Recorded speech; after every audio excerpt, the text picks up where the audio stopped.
السلام علیکم ورحمۃ اللہ وبرکاتہ۔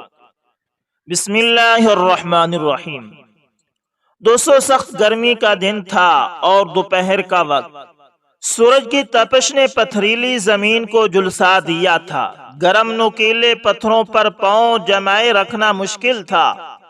اس قدر گرم پتھریلی زمین پر چند نوجوان ایک لڑکے کو لٹائے پیٹ رہے تھے۔ پیٹنے والوں میں مکہ کا سردار ابو جہل بھی شامل تھا، جو غصے میں آپے سے بہر بے قابو ہو رہا تھا۔ جس لڑکے کو پیٹا جا رہا تھا وہ اللہ کے نبی صلی اللہ علیہ وسلم کے صحابی سیدنا عمار بن یاسر رضی اللہ تعالی عنہ تھے۔ عمار، کہہ دو کہ میرے خدا لات و عزا ہیں، ہم تمہیں چھوڑ دیں گے۔ ابو جہل نے پتھریلی زمین پر لیٹے ہوئے سیدنا عمار رضی اللہ تعالی عنہ سے کہا۔ کئی گھنٹے کی مسلسل مار پیٹ اور تیز دھوپ کی وجہ سے عمار رضی اللہ تعالی عنہ نیم بے ہوش ہو چکے تھے۔ ابو جہل کے خاموش ہوتے ہی انہوں نے اللہ احد کہا تو ابو جہل کا چہرہ غصے سے مزید سرخ ہو گیا۔ اس نے غصے سے قریب کھڑے نوجوان کو اشارہ کیا۔ نوجوان آگے بڑھا اور قریب پڑا ہوا بھاری پتھر اٹھا لایا، جسے اس نے زمین پر لیٹے ہوئے عمار رضی اللہ تعالی عنہ کے سینے پر رکھ دیا۔ سینے پر پتھر رکھے جانے سے جسم سے رہی صحیح طاقت بھی جاتی رہی، لیکن پھر بھی وہ زخموں سے چور اللہ احد کا نعرہ لگاتے رہے۔ ابو جہل شیطانی ہنسی ہنستا ہوا آگے بڑھا، عمار رضی اللہ تعالی عنہ کے قریب جھک کر بولا، کیوں لات و عزا کو خدا مانتے ہو گے نہیں؟ عمار رضی اللہ تعالی عنہ مسلسل مار کھانے سے اس قدر نڈھال ہو گئے تھے کہ اب بولنے کی سکت بھی نہ رہی تھی۔ وہ کچھ دیر یوں ہی لیٹے رہے اور ابو جہل ان کو مسلسل گھورتا رہا۔ جب کوئی جواب نہ آیا تو وہ پھر بولا، عمار، تم محمد صلی اللہ علیہ وسلم کو برا بھلا کہہ دو، ہم تمہیں چھوڑ دیتے ہیں۔ عمار رضی اللہ تعالی عنہ نے بولنے کی کوشش کی، مگر سینے پر بھاری پتھر ہونے کی وجہ سے آواز نکالنا مشکل ہو گئی۔ انہوں نے زمین پر لیٹے لیٹے نفی میں سر ہلا دیا۔ ابو جہل کا غصہ اور بڑھ گیا اور اس نے نوجوانوں کو اشارہ کیا، جو اشارہ ملتے ہی عمار رضی اللہ تعالی عنہ پر ٹوٹ پڑے اور ان کو کوڑوں سے پیٹنا شروع کر دیا۔ جب پیٹ پیٹ کر تھک گئے تو ابو جہل غصے سے غرایا، یہ ایسے نہیں مانے گا، اسے اٹھاؤ اور پانی میں پھینک دو۔ اس نے شیطانی منصوبہ بتاتے ہوئے کہا۔ ابو جہل کے ساتھیوں نے عمار رضی اللہ تعالی عنہ کو نیم بے ہوشی کی حالت میں اٹھایا اور پانی کے جوہڑ میں پھینک دیا۔ عمار رضی اللہ تعالی عنہ کے جسم پر مار کھانے کی وجہ سے زخم بن گئے تھے اور ان سے خون بہہ رہا تھا۔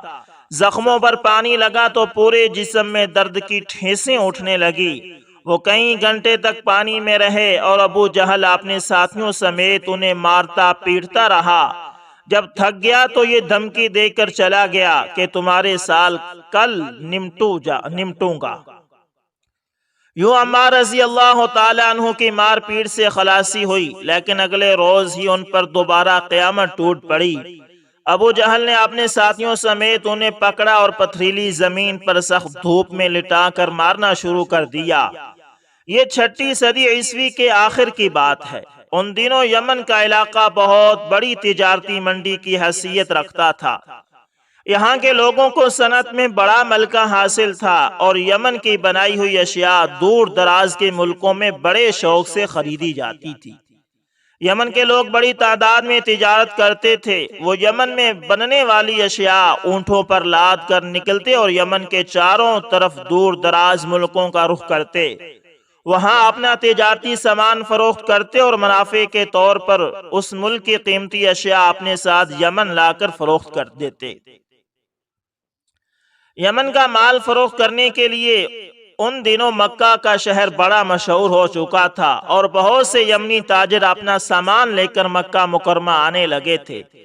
عامر بن مالک بھی یمن ہی کا ایک مشہور و معروف تاجر تھا۔ اس کے تجارتی قافلے یمن کے ارد گرد کے قبائلی علاقوں میں کثرت سے جاتے تھے۔ عامر بوڑھا ہوا تو اس کا پیشہ تجارت اس کے بیٹوں نے سنبھال لیا۔ عامر کے 4 بیٹے تھے اور چاروں ہی ہونہار اور لائق تھے۔ باپ کے بڑھاپے کے بعد انہوں نے تجارت کے کاروبار کو بہت زیادہ وسعت دی۔ ایک روز عامر کے بیٹوں نے تجارتی سامان مکے لے جانے کا فیصلہ کیا اور غلاموں کے ساتھ بذات خود ایک بھائی کو روانہ کیا۔ تجارتی وفد یمن سے مکہ پہنچا اور سامان تجارت فروخت کر کے واپس یمن آ گیا، لیکن قافلے کے ساتھ جانے والا عامر کا بیٹا مکہ سے واپس نہ آیا۔ بوڑھے عامر کے لیے یہ بڑی پریشان کن خبر تھی۔ بڑھاپے کے عالم میں جوان بیٹے کے یوں چپ چاپ کسی طرف نکل جانے سے عامر بہت پریشان ہوا۔ اس نے باقی ماندہ اپنے تینوں بیٹوں کو بلایا اور کہا کہ مکہ جاؤ اور اپنے بھائی کو تلاش کر کے لاؤ۔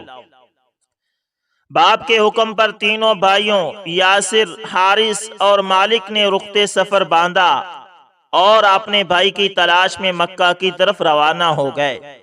اونٹوں پر سفر کرتے اور دشوار راستوں سے ہوتے کئی روز بعد تینوں بھائی مکہ پہنچے تو بغیر سستائے بھائی کی تلاش میں نکل گئے۔ انہوں نے مکہ کا چپا چپا چھان مارا، گلی بازار گھومے، مذہبی مقام دیکھے اور تجارتی منڈیوں کے چکر لگائے، لیکن بھائی کی کوئی خبر معلوم نہ ہوئی۔ مکہ اور آس پاس کے قبیلوں سے دریافت کیا، لیکن کوئی اتا پتہ نہ ملا۔ کئی روز کی تلاش بسیار کے بعد بالآخر انہوں نے لاچار ہو کر واپس یمن جانے کا تہیہ کر لیا۔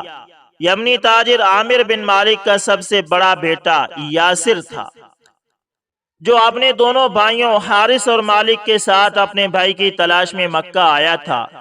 وہ زندگی میں پہلی مرتبہ مکہ آیا تھا اور مکہ میں اپنے گمشدہ بھائی کو تلاش کرنے کے لیے جو علاقہ اس کے حصے میں آیا، اس علاقے میں بیت اللہ بھی تھا۔ یاسر بھائی کی تلاش میں پھرتا پھراتا بیت اللہ کے پاس پہنچا تو پہلی نظر پڑتے ہی اس کے دل میں بجلی سی گونج گئی۔ وہ آتے جاتے بیت اللہ کو دیکھتا تو یوں لگتا جیسے اس کے دل میں حرارت پیدا ہونی شروع ہو گئی ہے۔ وہ اکثر بھائی کی تلاش کے بعد بیت اللہ کے پاس بیٹھا رہتا اور اسے دیکھتا رہتا۔ جس روز اس کے بھائیوں نے واپسی کا ارادہ کیا اور اپنا تمام سامان اونٹوں پر لاد لیا تو یاسر عجیب طرح کی کشمکش میں مبتلا تھا۔ اس کا دل مکہ چھوڑنے پر راضی نہ تھا۔ وہ نہیں چاہتا تھا کہ بیت اللہ اس کی نظروں سے اوجھل ہو جائے۔ دوسری طرف اس کا بوڑھا باپ یمن میں ان کا انتظار کر رہا تھا۔ یاسر بہت دیر تک اس کشمکش میں مبتلا رہا کہ وہ کیا کرے۔ باپ بڑھاپے کے عالم میں منتظر تھا اور بیت اللہ کو چھوڑنا اسے منظور نہ تھا۔ عین اس وقت جب اس کے بھائی یمن جانے کے لیے اپنی اونٹنیوں کی مہاریں تھام چکے تھے تو یاسر نے واپس یمن جانے سے انکار کر دیا۔ دونوں بھائیوں نے پریشان حال نظروں سے اس کی طرف دیکھا، لیکن یاسر چپ چاپ کھڑا رہا۔ وہ کسی کو تلاش کرنے آیا تھا لیکن آج خود ہی گم ہو چکا تھا۔ ان دنوں مکہ میں بہت سے قبائل آباد تھے، جن میں بنو ہاشم، بنو عدی، بنو اسد، بنو سلیم، بنو تمیم، بنو امیہ، بنو مخزوم، بنو خزاعہ یہ زیادہ مشہور تھے۔ یوں سمجھئے کہ مکہ قبائل میں بٹا ہوا تھا۔ وہ لوگ شراب پیتے تھے اور اپنے ہاتھوں سے تراشے ہوئے بتوں کی عبادت کرتے تھے۔ ذرا ذرا سی بات پر لڑائی ہونا شروع ہو جاتی، جو کئی قبائل مل کر لڑتے اور وہ لڑائی کئی سال تک جاری رہتی۔ یوں دونوں طرف سے ایک دوسرے قبائل کے افراد قتل ہوتے رہتے اور جھگڑا مزید لمبا ہوتا چلا جاتا۔ مالک کا بیٹا یاسر مکہ ٹھہر تو گیا تھا، لیکن مستقل طور پر رہائش اختیار کرنا اس کے لیے بڑا مسئلہ بن گیا۔ مکہ کی جو صورتحال اس وقت تھی، اس کے مطابق اسے کسی نہ کسی قبیلے کا حریف بننا تھا، تاکہ وہ قبیلہ اس کی جان اور مال کے حفاظت کرے اور دوسرے کسی قبیلے کا آدمی اسے نقصان نہ پہنچائے۔ یاسر کی ان دنوں ابو حذیفہ نامی شخص سے سلام و دعا ہو گئی۔ ابو حذیفہ بنو مخزوم قبیلے کا سردار تھا۔ یاسر نے سوچا مکہ ٹھہرنے کے لیے کسی نہ کسی قبیلے کے ساتھ معاہدہ تو کرنا ہی پڑے گا، کیوں نہ ابو حذیفہ کے ساتھ مل جاؤں۔ اس نے ابو حذیفہ سے بات کی، ابو حذیفہ راضی ہو گیا اور یاسر بنو مخزوم کا حلیف بن گیا۔ یاسر بنو مخزوم قبیلے کا حلیف بنا تو قبیلے کے سردار ابو حذیفہ نے اپنی کزنی سمیہ بنت خباز سے اس کی شادی کر دی۔ یوں یاسر مستقل طور پر مکہ کا باشندہ بن گیا اور مکہ میں ہی زندگی بسر کرنے لگا۔ وقت پر لگا کر اڑتا رہا اور ایک روز یاسر اور سمیہ کے ہاں ایک خوبصورت بچے نے جنم لیا جن کا نام انہوں نے عمار رکھا۔ اس ننھے بچے کی خوشی ماں باپ کے ساتھ ساتھ قبیلہ بنو مخزوم کے سردار ابو حذیفہ اور دوسرے لوگوں کو بھی ہوئی۔ ابو حذیفہ اس قدر خوش ہوا کہ اس نے اپنی کنیز کو آزاد کر دیا۔ اس طرح عرب میں ایک نئے خاندان کا اضافہ ہو گیا جسے خاندان یاسر کہا جانے لگا۔ عمار نے جب جوانی کی دہلیز پر قدم رکھا تو مکہ گمراہی کے اندھیروں میں ڈوبا ہوا تھا۔ مکہ کی جہالت میں اسلام کی روشنی پھیلی اور نبی اکرم صلی اللہ علیہ وسلم نے نبوت کا اعلان کر کے مکہ والوں کو توحید کی دعوت دینی شروع کر دی۔ خاندان یاسر کے تینوں افراد یاسر، سمیہ اور عمار رضی اللہ تعالی عنہم نے اس سچی دعوت کو قبول کیا اور دائرہ اسلام میں داخل ہو گئے۔ جیسے ہی یاسر اور ان کی بیوی اور بیٹے نے اسلام قبول کیا، بنو مخزوم کے لوگوں نے ان سے آنکھیں پھیر لی۔ قبیلے کا سردار ابو حذیفہ بھی سیخ پا ہو گیا۔ مکہ میں ابھی 7-8 افراد ہی محمد رسول اللہ صلی اللہ علیہ وسلم کی دعوت پر اسلام لا کر مسلمان ہوئے تھے اور ان سب کو مکہ کے تمام قبائل کی طرف سے سخت حالات کا سامنا تھا۔ مکہ کے لوگ جن میں ابو جہل اور ابو لہب سب سے آگے تھے، اسلام لانے والوں کو مختلف حیلوں اور بہانوں سے تنگ کرتے تھے۔ بنو مخزوم کے سردار ابو حذیفہ نے بھی اسلام کی دعوت کو ٹھکرا دیا تھا۔ جب یاسر رضی اللہ تعالی عنہ نے اسلام قبول کیا تو وہ غصے سے دیوانہ ہو گیا۔ ابو حذیفہ نے یاسر رضی اللہ تعالی عنہ اور سمیہ رضی اللہ تعالی عنہا کو اسلام ترک کرنے کا کہا۔ انہوں نے انکار کر دیا۔ ابو جہل ابو حذیفہ کا بھتیجا تھا اور اسلام دشمنی نے ابو جہل کو اس قدر پاگل کر دیا تھا کہ وہ اسلام لانے والے کو قتل کرنے پر تل جاتا۔ ایسا ہی اس خاندان کے ساتھ ہونے لگا تو آئے روز مکہ کی گلیوں میں تماشا ہوتا۔ ابو جہل سیدنا یاسر، سمیہ اور عمار رضی اللہ تعالی عنہم کو طرح طرح کی تکلیفیں دیتا اور انہیں اسلام ترک کرنے پر زور دیتا۔ ابو جہل اپنے گھر سے نکلتا اور سورج بلند ہوتے ہی اپنے چاچا ابو حذیفہ کے پاس جا پہنچتا۔ وہاں سے چند نوجوان ساتھ لے کر ماں باپ اور بیٹے تینوں کو لے کر گرم ترین دوپہر کو تپتی ہوئی ریت پر لٹا دیتا اور ان کے سینوں پر بھاری پتھر رکھ دیتا۔ نوجوان ہاتھوں میں کوڑے لیے چاروں طرف کھڑے ہوتے تھے۔ جو ہی ابو جہل اشارہ کرتا وہ زور زور سے کوڑے برسانے لگتے۔ سیدنا یاسر رضی اللہ تعالی عنہ ابو جہل کی انہی اذیتوں کو سہتے سہتے اپنے اللہ کے حضور جنت میں مہمان جا ٹھہرے۔ یاسر رضی اللہ تعالی عنہ کی وفات کے بعد سیدنا سمیہ رضی اللہ تعالی عنہ بڑھاپے کو جا پہنچی تھی۔ ابو جہل کے ظلم و تشدد میں ذرا بھی فرق نہ آیا۔ وہ اب آئے روز ماں باپ کو ستم کا نشانہ بناتا اور اپنے غصے کو ٹھنڈا کرتا تھا۔ ایک روز دوپہر کا وقت تھا۔ کڑکتی دھوپ سے بچنے کے لیے انسان تو کجا، چرند پرند بھی سایوں میں بسیرا کیے ہوئے تھے، لیکن ابو جہل بدبخت نے دونوں ماں بیٹے کو تپتی ریت پر لٹا رکھا تھا۔ نوجوان لڑکے ابو جہل کی شیا پر کوڑے برسا رہے تھے اور ابو جہل کھڑا تنزیہ ہنسی ہنسی ہنس رہا تھا۔ پیارے نبی صلی اللہ علیہ وسلم کا ادھر سے گزر ہوا تو آپ یہ دیکھ کر تڑپ اٹھے کہ کافر و فاسق ابو جہل کے ہاتھوں ماں بیٹا مار کھا رہے ہیں۔ نبی کریم صلی اللہ علیہ وسلم کی آنکھوں میں آنسو آ گئے۔ آپ صلی اللہ علیہ وسلم نے آنسو بہاتے ہوئے فرمایا، آل یاسر صبر کرنا، تمہارا ٹھکانہ جنت میں ہوگا۔ نبی اکرم صلی اللہ علیہ وسلم نے انہیں زیادہ دیر مار کھاتے ہوئے دیکھ نہ سکے، جلدی سے وہاں سے ہٹ گئے اور جاتے جاتے دعا کرتے رہے، الہی آل یاسر میں سے کسی کو بھی آگ کا عذاب نہ دینا۔ دن گزرنے کے ساتھ ساتھ ابو جہل کا ظلم اور بھی بڑھتا چلا جا رہا تھا۔ ایک روز ابو جہل نے شیطان کو بھی مات دے دی اس نے مکہ شہر کے ایک چوک میں سیدنا سمیہ رضی اللہ تعالی عنہ کو کھڑا کیا اور ان کو طنزیہ باتیں کر کے زج کرنا شروع کر دیا۔ ابو جہل نے شیطانی زبان بولتے ہوئے سمیہ رضی اللہ تعالی عنہ سے کہا کہ سمیہ سچ بتاؤ، کیا تم محمد صلی اللہ علیہ وسلم کے حسن کی وجہ سے اسلام لائی ہو؟ وہ پہلے کی طرح خاموش کھڑی رہی۔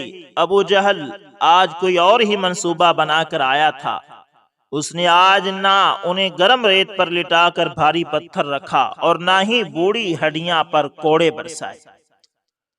اس نے ابو حذیفہ کے قبیلے کے کچھ نوجوانوں سے کہا کہ وہ 2 اونٹ لے کر آئیں اور دونوں کو لا کر چوک میں کھڑا کر دیا گیا۔ ابو جہل پہلے کی طرح دھمکی آمیز لہجے میں بولا، بولو سمیہ اسلام چھوڑتی ہو کہ نہیں؟ سیدہ سمیہ رضی اللہ تعالی عنہا نے کہا کہ میں نے اسلام چھوڑنے کے لیے قبول نہیں کیا۔ ابو جہل نے طیش میں آ کر نیزہ اٹھایا اور ان کے جسم مبارک پر اس زور سے مارا کہ نیزہ ان کے جسم اطہر کے اندر پیوست ہو گیا۔ سرخ خون کا ایک فوارہ ابلا اور تپتی ہوئی ریت ٹھنڈی ہو گئی۔ ابو جہل کو ذرا ترس نہ آیا، وہ چلا کر بولا، اس کی دونوں ٹانگوں کو رسیوں سے باندھ دو۔ نوجوان آگے بڑھے اور انہوں نے سیدہ سمیہ رضی اللہ تعالی عنہا کی دونوں ٹانگوں کو رسیوں سے باندھ دیا۔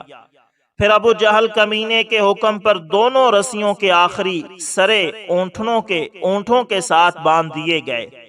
ابو جہل نے غصے سے اونٹ کو چھڑی ماری اور دونوں اونٹوں کو مختلف سمتوں پر چلا دیا۔ سیدنا سمیہ رضی اللہ تعالی عنہا کا بوڑھا جسم 2 حصوں میں بٹ گیا اور وہ اسلام پر جان دے کر اپنے اللہ کو پیاری ہو گئی۔ اللہ ان پر راضی اور وہ اللہ پر راضی۔ سیدنا سمیہ رضی اللہ تعالی عنہا وہ پہلی خاتون تھی اسلام پر جان دے کر اسلام کی جو پہلی شہیدہ خاتون بنی۔ سیدہ سمیہ رضی اللہ تعالی عنہ کے بیٹے حضرت عمار رضی اللہ تعالی عنہ اور حضرت صہیب رضی اللہ تعالی عنہ بن منان ایک ساتھ ایمان لائے تھے۔ سیدنا عمار رضی اللہ تعالی عنہ فرماتے تھے کہ میں نے صہیب رضی اللہ تعالی عنہ کو ارقم بن ابی ارقم کے دروازے پر دیکھا تو میں نے پوچھا کہ تم کس ارادے سے ادھر آئے ہو؟ صہیب نے کہا کہ پہلے تم بتاؤ کہ تمہارا کیا ارادہ ہے؟ میں نے کہا کہ میں تو محمد صلی اللہ علیہ وسلم سے مل کر ان کی کچھ باتیں سننا چاہتا ہوں۔ تو حضرت صہیب رضی اللہ تعالی عنہ بولے کہ میرا بھی تو یہی مقصد ہے۔ غرض دونوں ایک ساتھ ارقم رضی اللہ تعالی عنہ کے گھر میں داخل ہوئے اور ساقی اسلام نے ایک ہی جام سے دونوں کو نشہ توحید سے مخمور کر دیا۔ صحیح بخاری کی ایک روایت ہے کہ حضرت عمار رضی اللہ تعالی عنہ بن یاسر جس وقت ایمان لائے تو انہوں نے حضرت ابوبکر صدیق رضی اللہ تعالی عنہ کے علاوہ صرف 5 غلام اور 2 عورتوں کو آپ صلی اللہ علیہ وسلم کے ساتھ دیکھا۔ یہ وہ حضرات تھے جنہوں نے اپنے اسلام کو زہر کر دیا تھا، ورنہ صحیح روایت کے مطابق اس وقت تک 30 اصحاب رسول صلی اللہ علیہ وسلم سے زیادہ دائرہ اسلام میں داخل ہو چکے تھے۔ انہوں نے مشرکین کے خوف سے اعلان نہیں کیا تھا۔ عمار رضی اللہ تعالی عنہ کے اسلام لانے کی خبر کفار کو ہوئی تو ان پر ظلم کے پہاڑ گر پڑے۔ ابو جہل حضرت عمار بن یاسر رضی اللہ تعالی عنہ پر ظلم کرتا اور کہتا کہ تم اپنی زبان سے محمد صلی اللہ علیہ وسلم کو برا بھلا کہو۔ جب عمار بن یاسر رضی اللہ تعالی عنہ کچھ نہ کہتے تو وہ کمینہ ظلم و ستم کرنا شروع کر دیتا۔ ایک روز کفار نے حضرت عمار بن یاسر رضی اللہ تعالی عنہ کو پانی میں اس قدر غوطے دیے کہ یہ بدحواس ہو گئے، یہاں تک کہ اسی حالت میں جفاکاروں نے جو چاہا ان کی زبان سے اقرار کروا لیا۔ اس کے بعد گو اس مصیبت سے انہیں گلو خلاصی مل گئی، تاہم غیرت ملی نے ارقار کر دیا۔ دربار نبوت صلی اللہ علیہ وسلم میں حاضر ہوئے تو آنکھوں سے آنسوؤں کا دریا جاری تھا۔ رحمت دو عالم صلی اللہ علیہ وسلم نے دریافت کیا کہ عمار کیا خبر ہے؟ یا رسول اللہ صلی اللہ علیہ وسلم نہایت ہی بری خبر ہے۔ حضرت عمار رضی اللہ تعالی عنہ نے عرض کیا آج مجھے اس وقت تک مصیبت سے رہائی نہ ملی جب تک میں نے آپ صلی اللہ علیہ وسلم کی شان میں نازیبا الفاظ اور ان کے معبودوں کے حق میں کلمات خیر استعمال نہ کیے۔ آپ صلی اللہ علیہ وسلم نے فرمایا کہ تم اپنا دل کیسا پاتے ہو؟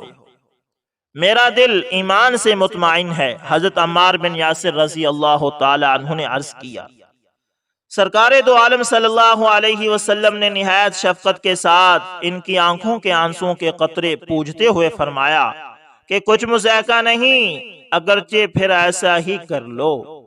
اس کے بعد قرآن پاک کی ایک آیت تلاوت فرمائی، اس کا ترجمہ یوں ہے کہ جو شخص ایمان لانے کے بعد خدا کا انکار کر دے مگر وہ جو مجبور کیا گیا ہو اور اس کا دل ایمان سے مطمئن ہے، اس کے لیے کوئی مواخذہ نہیں۔ ایک بار حضرت سعید رضی اللہ تعالی عنہ بن جبیر نے حضرت عبداللہ بن عباس رضی اللہ تعالی عنہما سے پوچھا، کیا قریش مسلمانوں کو اس قدر اذیت پہنچاتے تھے کہ وہ اپنا مذہب چھوڑ دینے پر مجبور ہو جاتے؟ خدا کی قسم ہاں، حضرت عبداللہ بن عباس رضی اللہ تعالی عنہما نے جواب دیا کہ وہ ان کو مارتے تھے، بھوکا اور پیاسا رکھتے تھے، یہاں تک کہ ضعیفی اور کمزوری سے وہ اٹھنے بیٹھنے سے بھی مجبور ہو جاتے تھے۔ ایسی حالت میں وہ جو کچھ چاہتے تھے زمین کے خلاف ان سے اقرار کروا لیتے تھے۔ حضرت عمار بن یاسر رضی اللہ تعالی عنہ بھی انہی گرفتاران مصیبت میں سے تھے جنہوں نے راہ حق میں صبر و استقامت کے ساتھ گونگاؤں مصائب اور مظالم برداشت کیے، لیکن آئینہ دل سے توحید کا حق زائل نہ ہوا۔ ضعیفی کے عالم میں جن لوگوں نے ان کی پیٹھ ننگی دیکھی تھی وہ بیان کرتے ہیں کہ اس وقت تک کثرت کے ساتھ سیاہ لکیریں، تپتی ہوئی ریت اور دہکتے ہوئے انگاروں کے داغ ان کی پیٹھ پر موجود تھے۔ مدینہ کی ہجرت کا عام حکم ہوا تو حضرت عمار بن یاسر رضی اللہ تعالی عنہ نے بھی اس سرزمین امن کی راہ لی اور حضرت مبشر رضی اللہ تعالی عنہ بن عبد المنذر کے مہمان ہوئے۔ نبی اکرم صلی اللہ علیہ وسلم نے یہاں حضرت حذیفہ رضی اللہ تعالی عنہ بن یمان انصاری سے بھائی چارہ کرا دیا اور مستقل سکونت کے لیے ایک قلعہ، ایک قطع زمین بھی مرحمت فرمایا۔ مدینہ کی ہجرت کے بعد مسجد نبوی صلی اللہ علیہ وسلم کی بنیاد ڈالی گئی۔ سرکار دو عالم صلی اللہ علیہ وسلم نے صحابہ کرام رضوان اللہ علیہم اجمعین کو جوش دلانے اور محنت کی عظمت کے سبق کو عیاں کرنے کے لیے خود بھی کام میں حصہ لیا۔ حضرت عمار بن یاسر رضی اللہ تعالی عنہ اینٹ گارا لا لا کر دیتے تھے اور زبان پر رضیہ اشعار جاری تھے کہ ہم مسلمان ہیں، ہم مسجد بناتے ہیں۔ حضرت ابو سعید خدری رضی اللہ تعالی عنہ فرماتے ہیں کہ ہم لوگ ایک ایک اینٹ اٹھاتے تھے اور عمار رضی اللہ تعالی عنہ دو دو اینٹیں اٹھاتے تھے۔ ایک مرتبہ آپ صلی اللہ علیہ وسلم اس طرف سے گزرے تو آپ صلی اللہ علیہ وسلم نے نہایت شفقت کے ساتھ ان کے سر سے گرد و غبار صاف کرتے ہوئے فرمایا، افسوس عمار رضی اللہ تعالی عنہ تمہیں باغی گروہ قتل کرے گا۔ آپ صلی اللہ علیہ وسلم نے فرمایا، تم اسے اللہ کی طرف دعوت دو گے اور وہ تمہیں جہنم کی طرف بلائے گا۔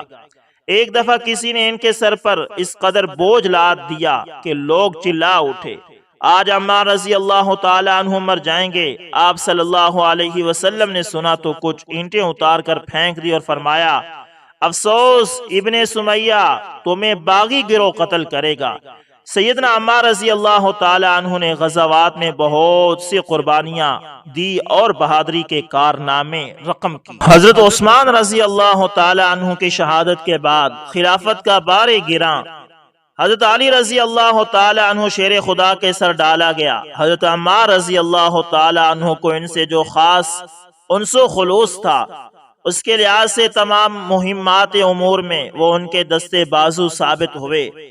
حضرت عائشہ صدیقہ رضی اللہ تعالی عنہ، حضرت زبیر رضی اللہ تعالی عنہ اور حضرت طلحہ رضی اللہ تعالی عنہ وغیرہ نے جب عثمان رضی اللہ تعالی عنہ کے قصاص کا مطالبہ کر کے جنگی تیاریوں کے لیے بصرہ کا رخ کیا تو حضرت علی رضی اللہ تعالی عنہ کے حکم سے وہ حضرت امام حسن رضی اللہ تعالی عنہ کے ساتھ یعنی حضرت عمار حضرت امام حسن کے ساتھ کوفہ پہنچے۔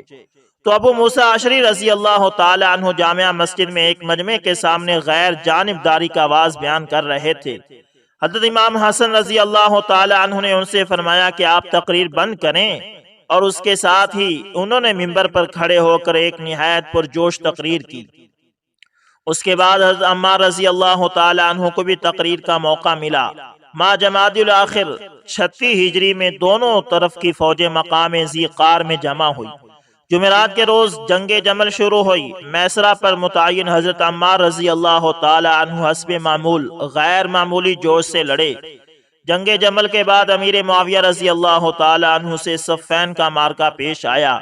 حضرت عمار رضی اللہ تعالی عنہ اس جنگ میں بھی حضرت علی رضی اللہ تعالی عنہ کی طرف تھے۔ ایک روز شام کے وقت جب آفتاب غروب ہو رہا تھا اور جنگ پورے زور کے ساتھ جاری تھی، حضرت عمار رضی اللہ تعالی عنہ دودھ کے چند گھونٹ حلق سے اتار کر بولے، رسول خدا صلی اللہ علیہ وسلم نے مجھے فرمایا ہے کہ دودھ کا یہ گھونٹ تیرے لیے دنیا کا آخری توشہ ہے۔ یہ کہتے ہوئے غنیم کی صف میں گھس گئے۔ آج میں اپنے دوستوں سے ملوں گا، آج میں محمد صلی اللہ علیہ وسلم اور ان کے گروہ سے ملوں گا۔ پھر کچھ ایسے عزم و استقلال سے حملہ آور ہوئے کہ جس طرف نکل گئے پرے کا پرا صاف کر دیا۔ ایسی حالت میں ایک شامی نے بر کر سر تن سے جدا کر دیا۔ حضرت علی رضی اللہ تعالی عنہ شیر خدا نے جب اپنے مونس اور جان نثار کی شہادت کی خبر سنی تو ایک سرد آہ کھینچ کر فرمایا، خدا نے عمار رضی اللہ تعالی عنہ پر رحم کیا جس دن ایمان لائے، خدا نے رحم کیا جس دن شہادت پائی، اور خدا ان پر رحم فرمائے گا جس دن زندہ اٹھائے جائیں گے۔ میں نے ان کو اس وقت رسول اللہ صلی اللہ علیہ وسلم کے ساتھ دیکھا تھا جبکہ صرف 4 یا 5 صحابہ رضوان اللہ علیہم اجمعین کو اعلان ایمان کی توفیق ہوئی تھی۔ قدیم صحابہ رضوان اللہ علیہم اجمعین میں سے کوئی بھی ان کی مغفرت میں شک نہیں کر سکتا۔